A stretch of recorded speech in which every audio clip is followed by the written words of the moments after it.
O último tema a ser tratado é contemplando a Deus. A doutrina da contemplação do Senhor. Verso 7.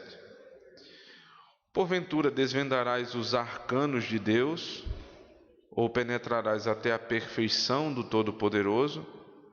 Como as alturas dos céus é a sua sabedoria, que poderás fazer?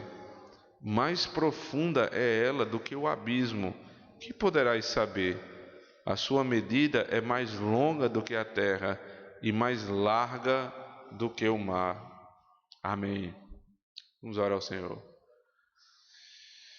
Senhor Deus, nós rogamos a Ti agora nesse momento que vamos estudar a Tua Palavra por meio dessa doutrina bíblica, Senhor Deus, na qual somos ensinados a contemplar a Tua maravilha, a maravilha do Teu ser. Pedimos que o Teu Espírito abra, Senhor Deus, o nosso entendimento e sejamos abençoados nessa aula.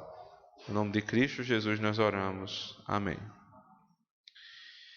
Todos os capítulos anteriores a esse, nós fomos apresentados, a os atributos de Deus. Falamos que Deus é o Deus soberano, o Deus onipresente, onipotente. Falamos até de doutrinas que não são tão conhecidas como a simplicidade de Deus, ou seja, Deus é espírito e não tem partes. Falamos sobre diversos atributos do Senhor: misericórdia, graça, bondade. E depois de todo esse semestre tratando sobre os atributos de Deus, nós chegamos a esse ensino, essa verdade que nos ensina a contemplar a beleza de quem Deus é. Lendo Jó capítulo 11, versos 7 a 9, você pode ter uma certeza, e feita por meio de perguntas. A grandeza de Deus é tamanha que você não vai poder abarcá-la completamente. Ou seja, depois de passarmos todos esses 6 meses lendo, estudando, meditando, comparando textos, nós sabemos quase nada a respeito de Deus. Essa é a nossa vergonha. São meses debruçados na palavra de Deus para não saber quase nada a respeito de quem Deus é. Porque essa é uma verdade bíblica chamada incompreensibilidade de Deus. Deus é incompreensível. Não no sentido em que Ele é confuso, mas é que Ele é tão grande, tão enorme, que nós não temos como entender completamente o que Ele é. Então Deus é incompreensível nesse sentido. Tamanho é a grandeza do Senhor. Agora, o fato de eu não conseguir compreendê-lo por conta das nossas limitações não deve me levar à conclusão de que, por não compreendê-lo por completo, não devo compreendê-lo em nenhuma medida. Isso seria um equívoco muito grande. Porque Deus se revelou. E onde é que nós podemos encontrar a revelação de Deus? Onde nós podemos encontrar a revelação do Senhor? Nas Escrituras e na criação, os 2 livros da revelação do Senhor. Um livro, nós aprendemos aqui, o livro da criação, só serve para uma coisa: para condenação, somente para condenação, para que se saiba que há um Deus, e não havendo a segunda revelação, essa pessoa é condenada sabendo que Deus existe. Mas o outro livro, o livro especial da revelação do Senhor, ele me fala quem é Deus, como eu posso me achegar a Ele e o que eu devo fazer para ser salvo. Então, pensando nisso, existe uma medida de compreensão que Deus se revela. E é preciso lembrar que só é possível compreender alguma medida de Deus porque Ele quis se revelar. Se Deus não quisesse se revelar, eu nunca compreenderia quem Ele é. Até mesmo na revelação especial, nós percebemos que existem pessoas que leem e compreendem e pessoas que leem e não compreendem. Eu não estou falando aqui a respeito de detalhes do texto bíblico, porque isso só realmente quem tem treinamento para interpretar o texto original e fazer tudo aquilo que é preciso fazer para uma pregação. Mas eu estou falando do Evangelho. O Evangelho simples, muitas vezes ele não é compreendido pelos ímpios, porque eles não recebem né, pelo Senhor. E aí não é uma questão simplesmente de compreensão racional, mas sim porque o Espírito Santo não revela por meio da graça, né, a vontade de Deus estabelecida no Evangelho. Então a compreensão de Deus não é um ato único do homem. Não é porque eu me debruço na Escritura 24 horas, então eu vou conhecer Deus assim. Mas a minha diligência acompanhada do Espírito de Deus me leva a compreender Deus melhor. Por não, Caio?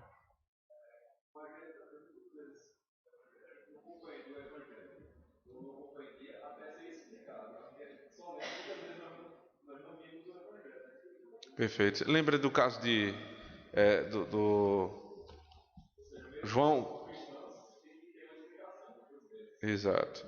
O eunuco lá em Atos 8, abra comigo, por favor. Atos 8.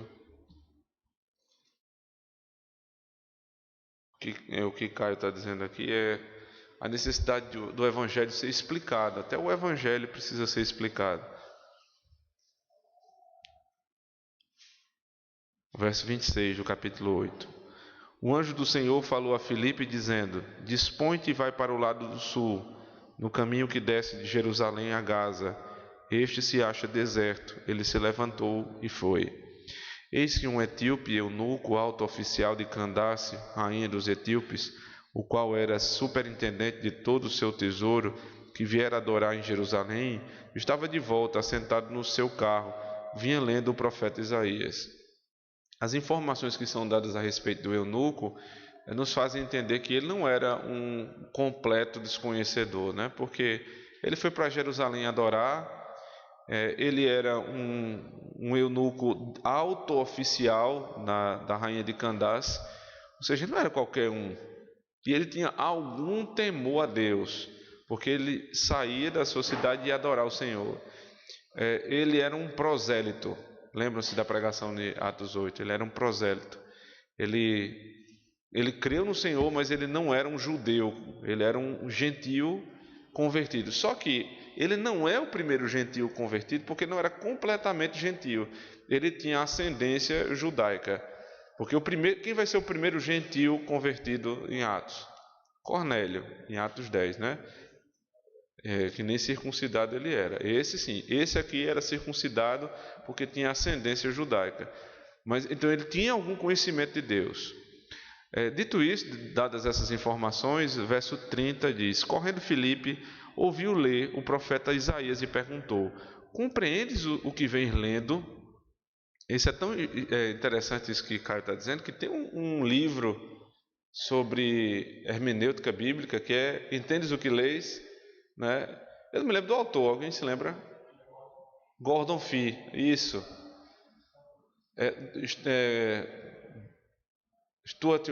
Douglas Stuart e Gordon Fee. Acho que é o mesmo de Manual de Exegese Bíblica. Eles escrevem juntos, né? Então, o nome do livro é Entendes o que leis? Excelente livro para quem quer aprender a ler bem a Bíblia. Né? Não é um livro fácil, mas é um livro excelente. Baseado nesse versículo, verso 31. Ele respondeu: Como poderei entender se alguém não me explicar? E convidou Filipe a subir e a assentar-se junto a ele. Ora, a passagem da escritura que estava lendo era esta: Foi levado como ovelha ao matadouro e como um cordeiro mudo perante o tosqueador, assim ele não abriu a boca. Na sua humilhação lhe negaram justiça. Quem lhe poderá descrever a geração? Porque da terra a sua vida é tirada. Isso é um texto lá em Isaías 53, né, versos 7 e 8. Então o eunuco disse a Filipe: Peço que me expliques a quem se refere o profeta. Fala de si mesmo ou de algum outro? Aqui duas verdades, só para não perder a linha de raciocínio. Primeiro, o Evangelho ele é pregado a partir do Antigo Testamento. Você tem vários textos no Novo Testamento, porque ele vai apresentar Cristo a partir do profeta Isaías.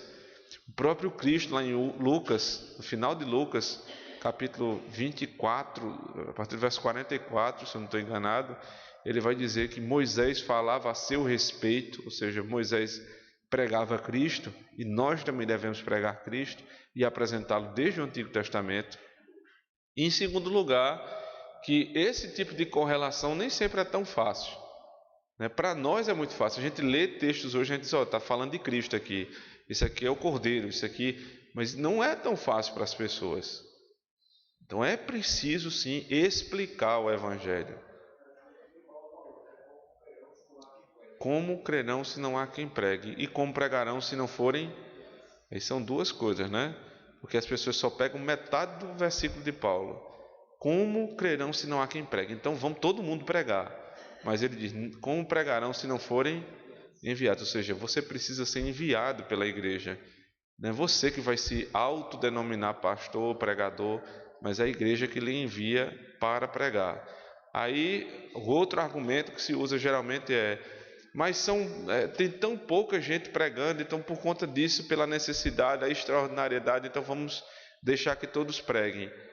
Cristo, nos evangelhos, diz, os campos estão brancos, né, mas os trabalhadores são poucos. Grande é a seara, poucos são os trabalhadores. Aí ele diz, então bota qualquer um para pregar. Então, orem para que Deus envie mais trabalhadores para a sua seara. Né? E orar não é simplesmente orar, mas orar e agir, né? Tentando preparar mais pregadores. Inclusive, nossa igreja tem feito isso por meio do Instituto. Então, aqui você tem a necessidade de se explicar o Evangelho. O Ian.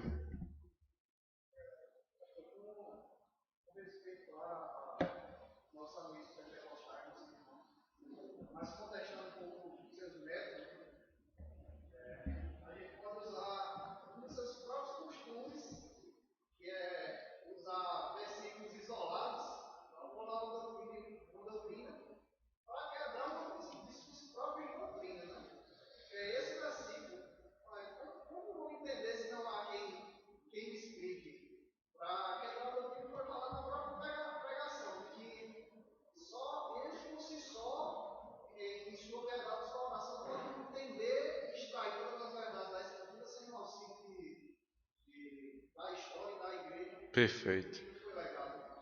Existem coisas que nós dizemos no sermão que podem soar, deixa eu ver, provocativas ou ofensivas, mas eu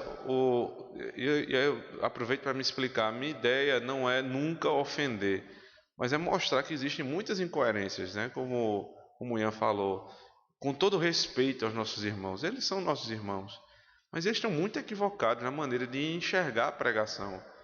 É preciso explicar. São textos complexos, aí você dizer que você sozinho vai explicar a Bíblia. Aí você está dizendo que toda a história de 2000 anos da Bíblia tem que ser completamente rasgada, porque você, o sujeito único na história, aprendeu de Deus que é assim. E não pode ser dessa forma. Não podemos destruir a história que Deus deu à igreja, os documentos que nos foram dados por homens muito mais capacitados do que eu na nossa época.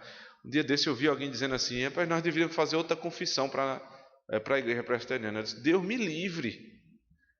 Deus nos livre. Porque com a que nós já temos, muita gente já rasga. Imagine com a capacidade dos nossos pastores hoje fazer uma confissão de fé. Nós estaremos arruinados. Alguém ia falar antes de Ian, não sei se foi Ian. Pode falar.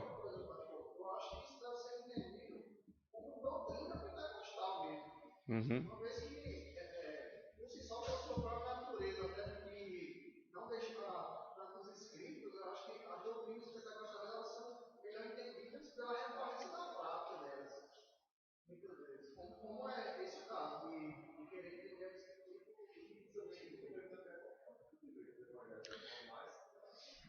Há pouco tempo a gente falava isso com boca cheia, né? São os pentecostais que fazem isso, mas não é mais não.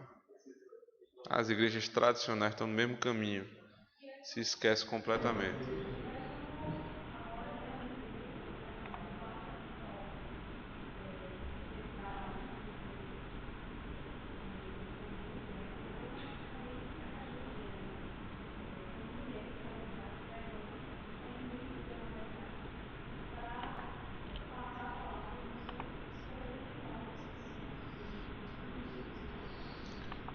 Isso é uma prática da nossa época, e eu posso dizer com toda clareza que na história da igreja você não vai ver, não tem respaldo nenhum para a prática de mulheres pregando, não só mulheres não, mulheres e leigos, aqueles que não têm formação e ofício para pregar, pregando nos púlpitos. E como tudo que é próprio da nossa geração é vão, né? É muito raso. Não tem explicação. Toda explicação é na prática.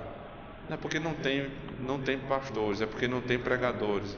As coisas são muito simplificadas, né? Mas esse não é nosso ponto, irmão. Vamos voltar para nosso tema. A W. Pink, falando sobre a contemplação de Deus, ele diz: o estudo próprio do cristão é o da deidade. A mais alta ciência, a mais elevada especulação, a mais vigorosa filosofia com o poder de empolgar a atenção de um filho de Deus é o nome, a natureza, a pessoa, os feitos e a existência do grande Deus.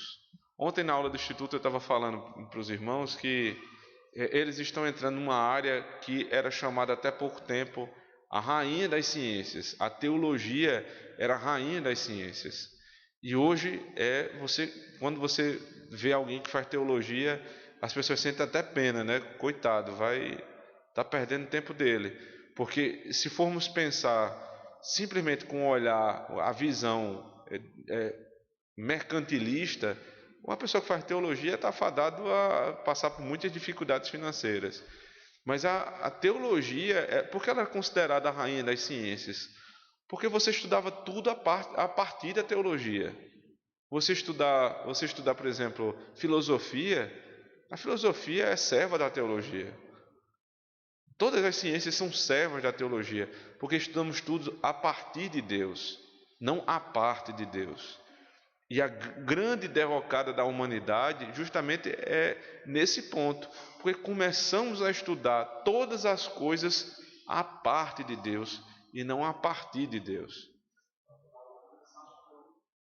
Como Yuri?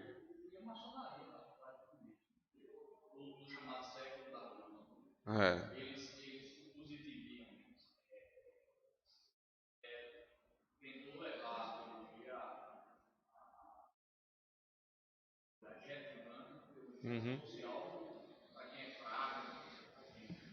Eu diria, um dos problemas é esse, mas olha, veja só, quando começou o iluminismo, tem muito a ver com o que você está falando, o iluminismo, e esse iluminismo ele foi para o campo da ciência e gerou, né, a doutrina porque é doutrina, isso é fé, doutrina da evolução. Isso nunca foi provado, portanto não pode ser tratado como algo científico, mas é fé. Isso no campo é um dogma, é uma doutrina, um dogma. Você tem na área do pensamento humano, a psicologia foi gerada também a partir do iluminismo. Isso. E na religião, uma religião que foi baseada completamente no iluminismo, que é o espiritismo. Perfeito. Então,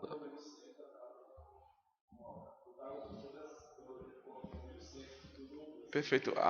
O iluminismo, historicamente falando, é o homem iluminado, ou seja, você destrona Deus do centro de todas as coisas e passa a colocar o homem como centro de todas as coisas. E o homem vai dar resposta para todas as coisas. Foi nesse momento que nós começamos a pensar, essa relação que eu estou fazendo com os irmãos, começamos a pensar na religião espírita, na ciência como evolução, e no campo do pensamento como a psicologia, que tem como grande autor, né, o precursor, Freud, certo? Então, essas coisas estão completamente interrelacionadas. E aí a igreja cristã, infelizmente, abraçou isso, isso encampou na igreja por meio do liberalismo, que não prosperou, graças a Deus, muito, mas deixou suas consequências, suas implicações, quando o liberalismo não foi muito bem tratado e exterminado.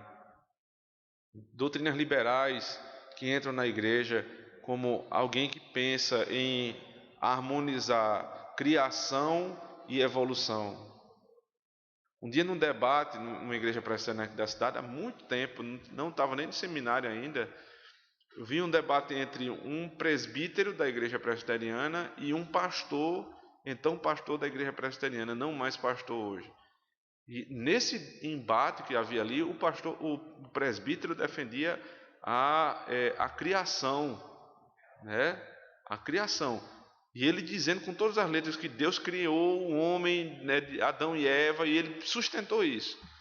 Mas eu notei que o pastor ele sempre dava uma caminhada por explicações no tempo em relação a eras, né? E eu achei estranho isso. E ele falava com muita alegria a respeito da evolução. E quando abriu para perguntas e respostas, eu fiz uma pergunta a esse pastor e disse: pastor, me explica uma coisa. Então, os 6 dias da criação foram 6 dias literais de 24 horas ou são dias que podem ser interpretados de outra forma?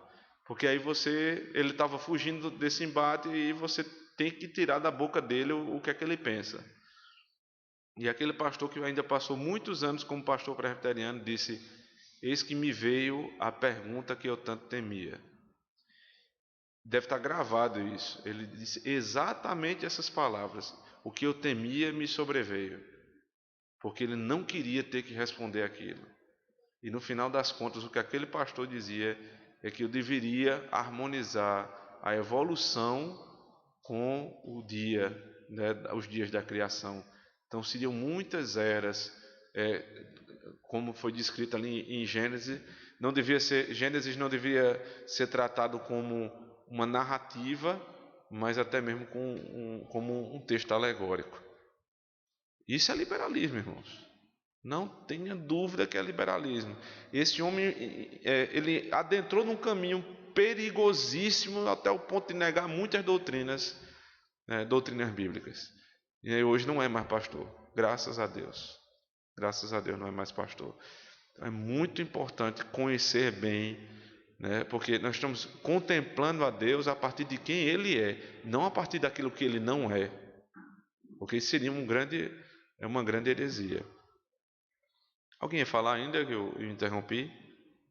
Não? Então ele diz assim: sim, a incompreensibilidade da natureza divina deveria ensinar-nos humildade, cautela e reverência. Ou seja, o conhecer a Deus deve gerar no meu espírito um espírito de humildade.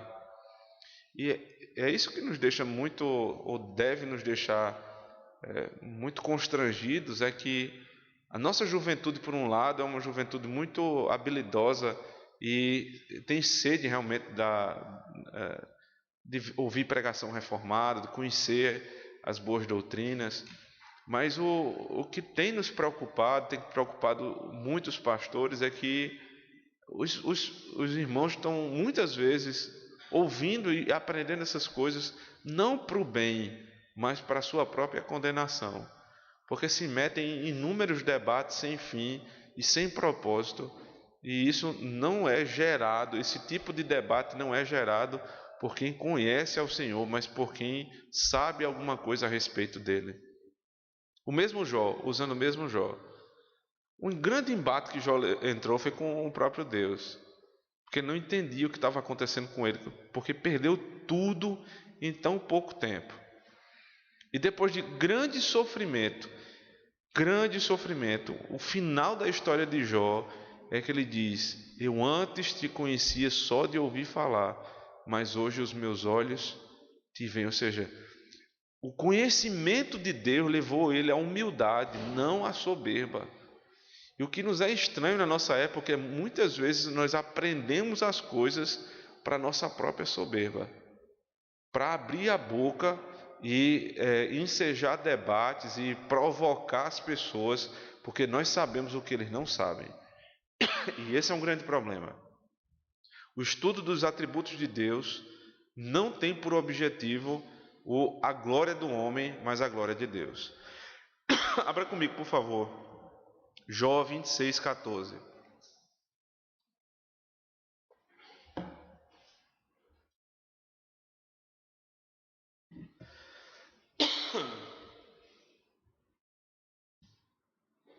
Alguém lê.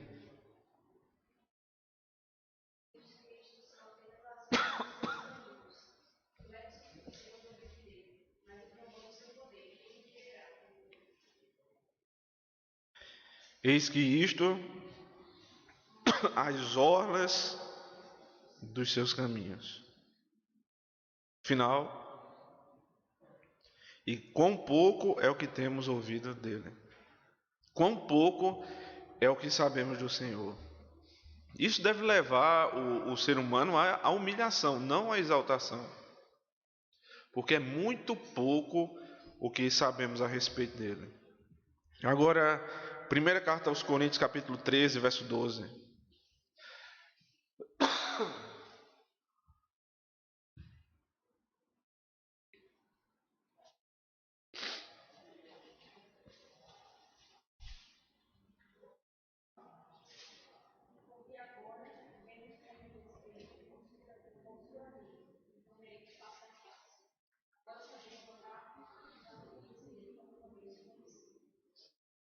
Vamos conhecê-lo como também somos conhecidos. Veja só. Parece que o texto está afirmando aqui que nós vamos conhecer a Deus como Deus nos conhece em toda a amplitude. Isso seria um absurdo.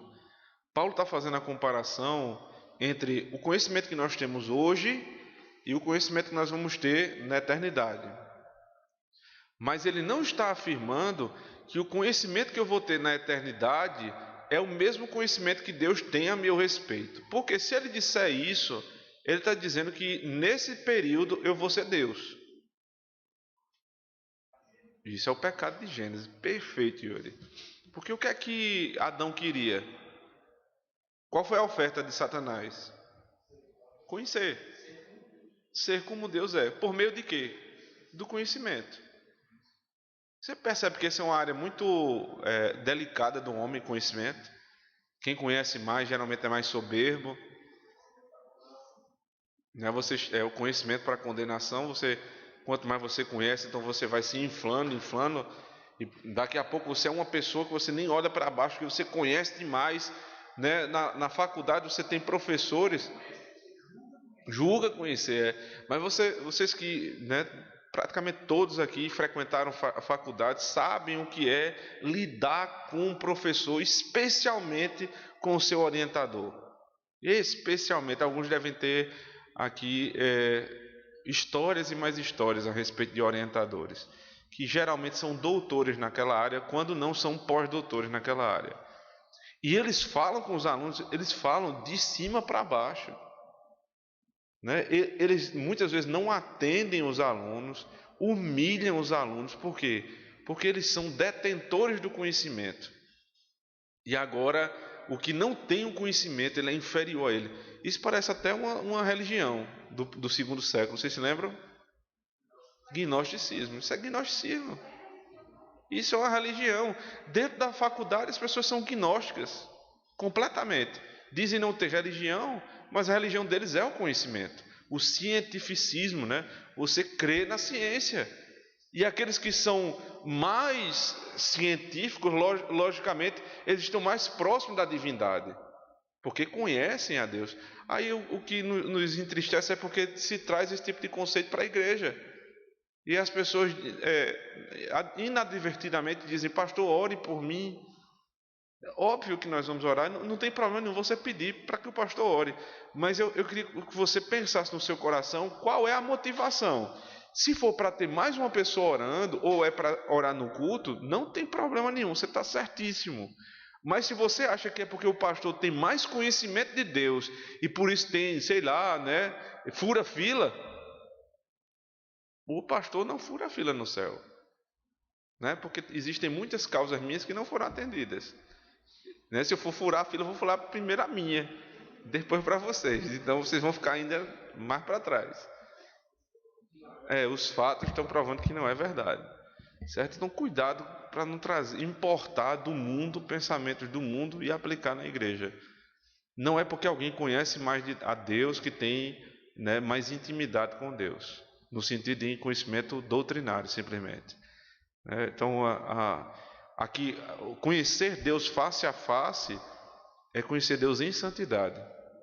Eu vou conhecê-lo como eu sou conhecido, ou seja, eu vou conhecer a santidade de Deus como Ele conhece a minha pessoa, em Cristo. E assim, esse tipo de texto aqui, até nisso é revelada a soberba, porque quando se tem um coração soberbo, lê-se o texto como se quer ler, né? Então vai ter um dia que eu vou ser, né, eu vou conhecer a Deus como Ele me conhece. Então, esse dia vai ser muito bom, porque olha o tamanho do conhecimento que eu vou ter. Não é assim que nós nos aproximamos desse tipo de verdade, mas é porque eu vou ser como Deus é em santidade. Em santidade. Esse é o tipo de aspiração que eu devo ter quando leio um texto como 1 Coríntios 13, 12. Os santos nos céus verão a Deus com os olhos da mente, pois Ele sempre será invisível aos olhos do corpo, e o verão mais claramente do que poderiam vendo pela razão e pela fé, e mais extensamente do que tudo que as suas obras e dispensações dele revelaram até então. Mas as suas mentes não serão aumentadas a ponto de poderem contemplar de uma vez ou minuciosamente a excelência completa da sua natureza. Ou seja, nós vamos continuar a aprender no céu. Já pensou nisso? No céu, não é? Quando você entrar no céu, aí você, né, a sua mente está aqui trabalhando com 20 e poucos por cento, ela vai dar 100%, aí você agora sabe tudo, do dia para a noite. Não. O que vai acontecer na entrada no céu, como é descrito, é glorificação. É em relação ao pecado, irmãos. O meu pecado ele vai ser completamente limpo, meu corpo glorificado e eu vou habitar com Deus, ponto. Mas o conhecimento ele vai ser paulatinamente revelado por toda a eternidade. Então deixa eu dizer uma coisa aqui a você. Se Cristo é homem, na natureza humana de Cristo, nós aprendemos isso com o pastor MacLeod, né? Na natureza humana de Cristo, ele não sabe todas as coisas. Lembra-se do que ele disse um dia, né, que não compete ao homem tempos e estações, mas somente ao Pai. Então, em termos de natureza humana, Cristo não sabe de todas as coisas. Mas em termos de natureza divina, não tenha dúvida, ele sabe todas as coisas, porque Cristo é plenamente homem e plenamente Deus. Ele cresce em conhecimento por conta de uma natureza dele que é limitada, mas a outra é plenamente conhecedora porque ele é Deus. Ok? O Ian, depois o presbítero André.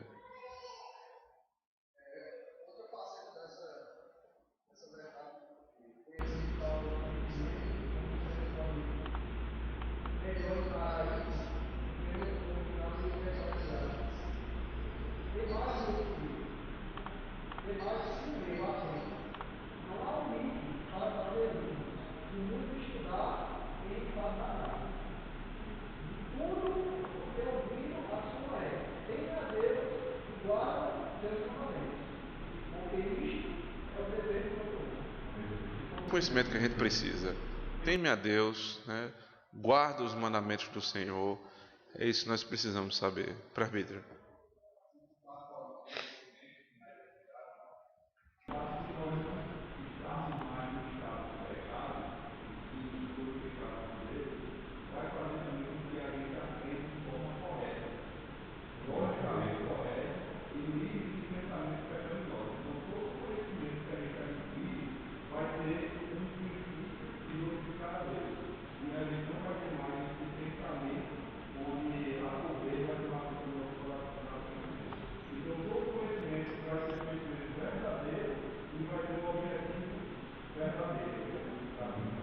Preste atenção no que o presbítero está falando.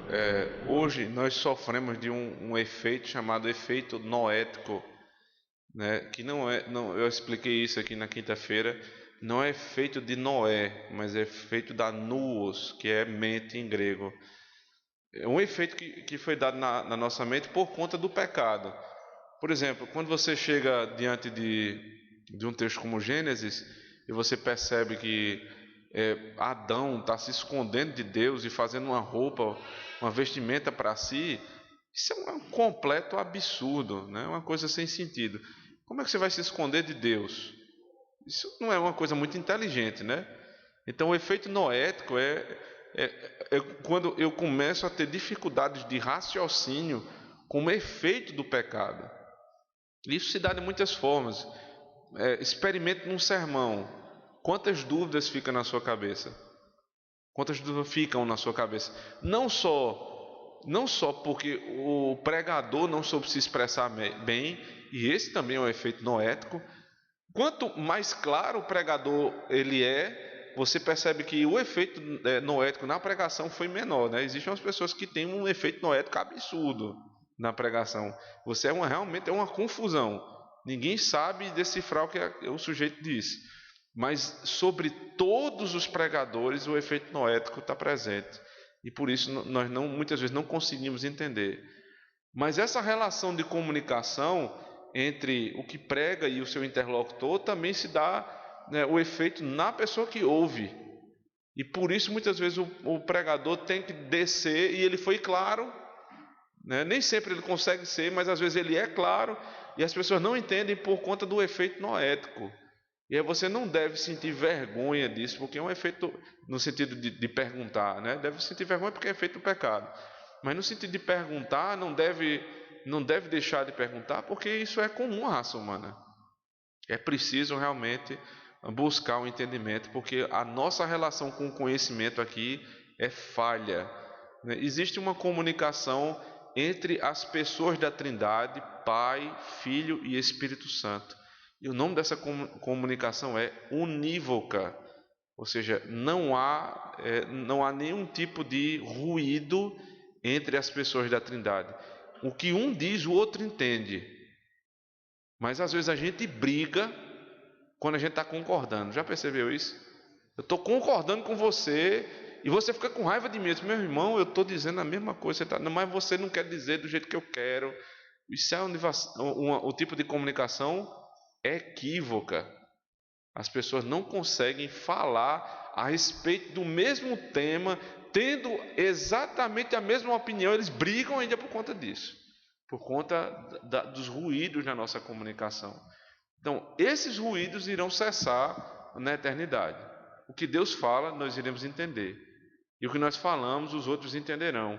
E a compreensão, a construção desse conhecimento, que não é de uma hora para outra no céu, vai ser construída em perfeição, porque o efeito do pecado foi retirado. Não existirá mais o efeito noético. Ok? Pois não, Fábio? Verdade.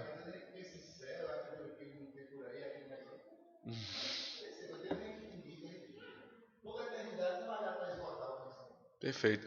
Existem muitas imagens que a gente lembra do céu, né?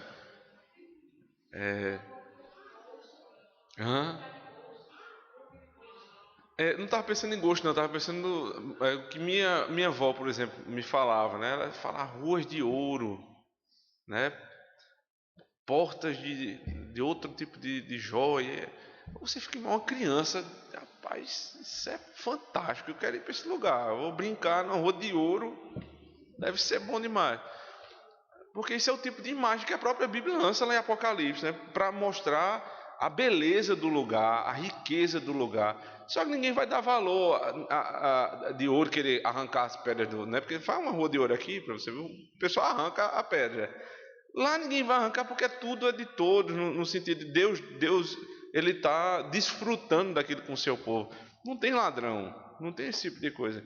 Outra imagem todos irão cantar glória, glória, glória. Os pentecostais gostam de dizer isso. Quando me levaram para esse tipo de culto e anunciaram o céu desse jeito, eu fiquei realmente com muitas dúvidas se eu queria ir. Porque, meu irmão, você imagine a eternidade todinha, glória, glória, glória, glória. Ninguém fala mais nada, é um olhando para o outro e glória, glória, glória. Isso é uma coisa louca. Para uma criança, aquilo para mim me confundia muito. E muitas pessoas ainda pensam no céu até hoje assim, é monótono, é chato, e é uma coisa completamente irracional. O céu não será assim, irmãos. O céu não será assim. O céu você vai aprender, né? O céu você vai, né?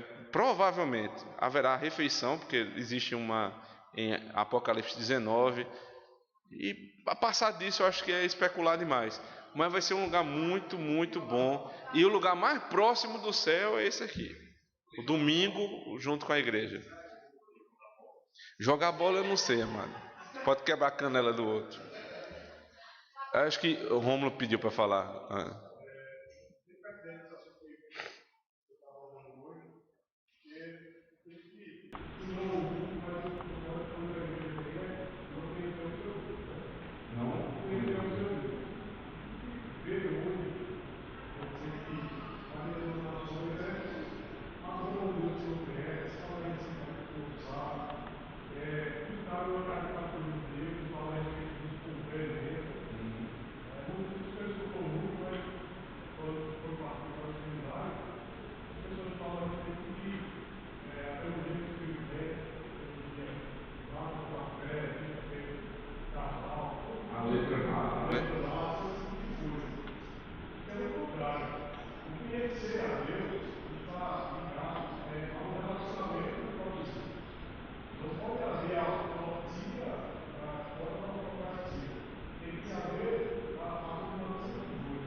É uma das criaturas mais humildes que temos na igreja.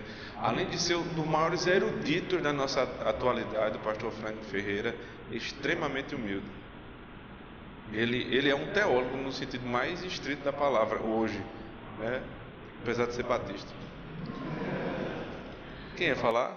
Mais alguém? Fábio? Hã? Muito provavelmente. Muito provavelmente. Deus trabalha até hoje, né? Não vai se livrar tão fácil, não. Não vai se livrar tão fácil do trabalho, não.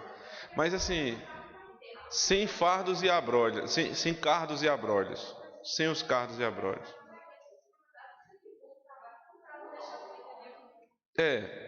Eu tenho tristeza a respeito de quem não gosta do trabalho. Eu amo demais, tudo que eu faço eu gosto demais. Então, a minha dificuldade é parar. Mas assim, para quem tem raiva do seu trabalho, coitado, vai trabalhar a eternidade toda.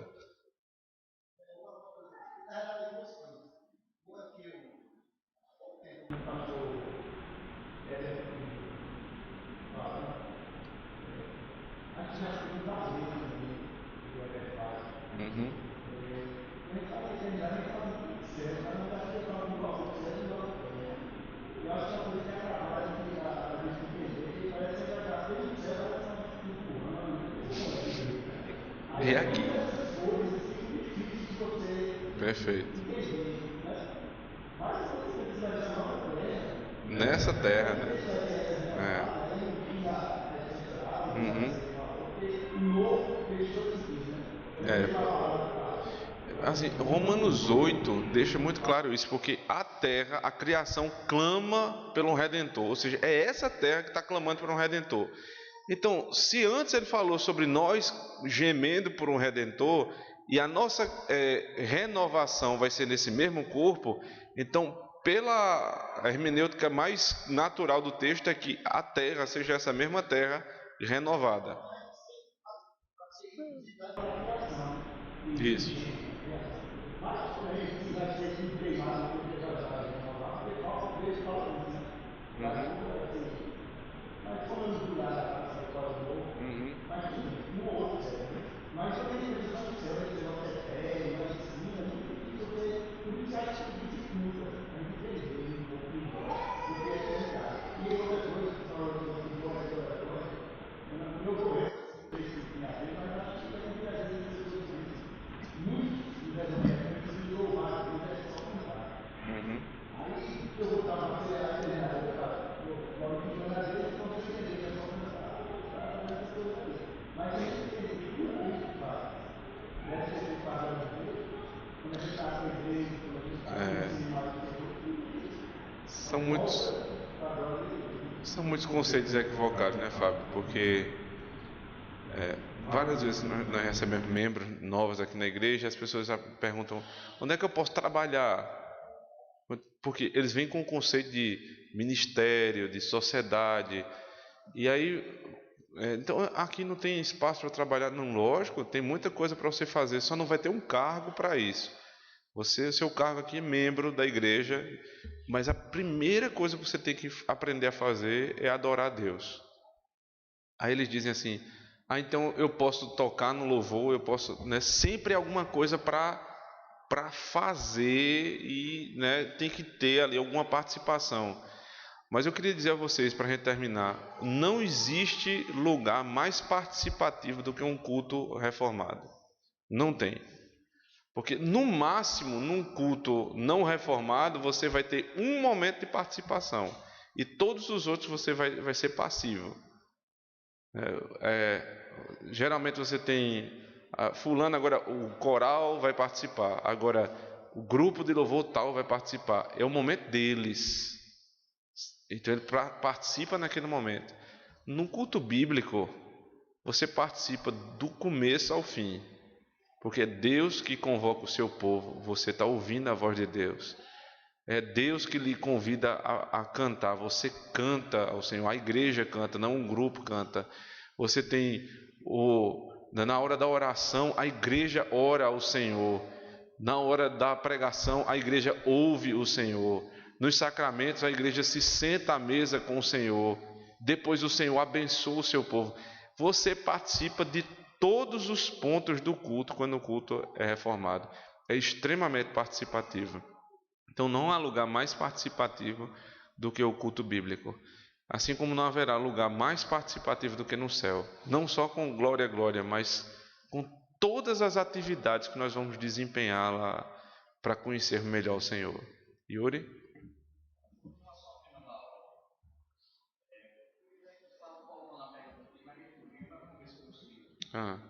Em relação a?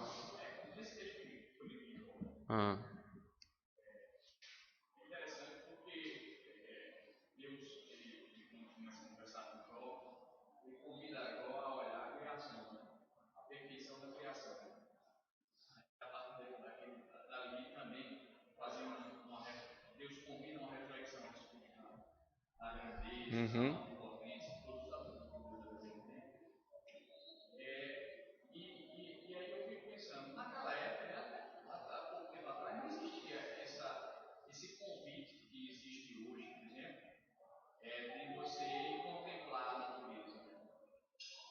Antigamente, o cara nascia naquele meio ali e morria naquele meio ali, era o mundo dele, era algo que tinha mais natural, uma coisa para mim.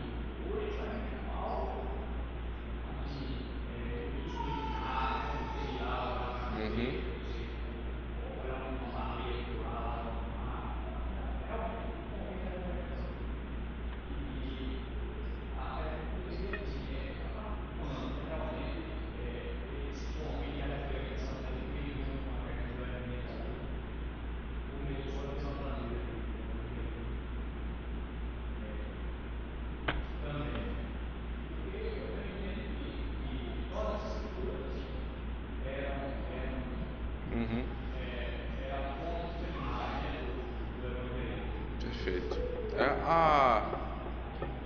As evidências não são o problema. O evidencialismo é como bandeira apologética, né? Porque nós somos pressuposicionalistas, né? Ou seja, partimos do pressuposto que a palavra de Deus é o meio de alcançar a vida do incrédulo. Mas pressuposicionalismo é uma expressão nova. Então seria anacronismo dizer que a Bíblia é pressuposicionalista, ainda que ela sempre mostre que as explicações a respeito do Evangelho são a partir da Escritura. Mas eu tenho uma caída muito grande por Gordon Clark, né? Na apologética, que ele não despreza completamente as evidências. Porque Deus não despreza completamente as evidências. Você foi muito claro. Quando em Jó, as evidências são usadas para mostrar ao homem a sua pequenez. Agora, não são as evidências que vão ser a base da minha salvação. É só um argumento a mais. Cristo faz isso muitas vezes. Ele olhava e dizia: vejam os lírios do campo, olhem para os pássaros do céu. Mas aí ele usava isso como ponte para falar a respeito da palavra de Deus. O grande problema do evidencialismo puro e simples, no que diz respeito à apologética, é porque eles param na evidência e eles vão pregar em cima da evidência. Esse é um problema. Esse é um problema seríssimo.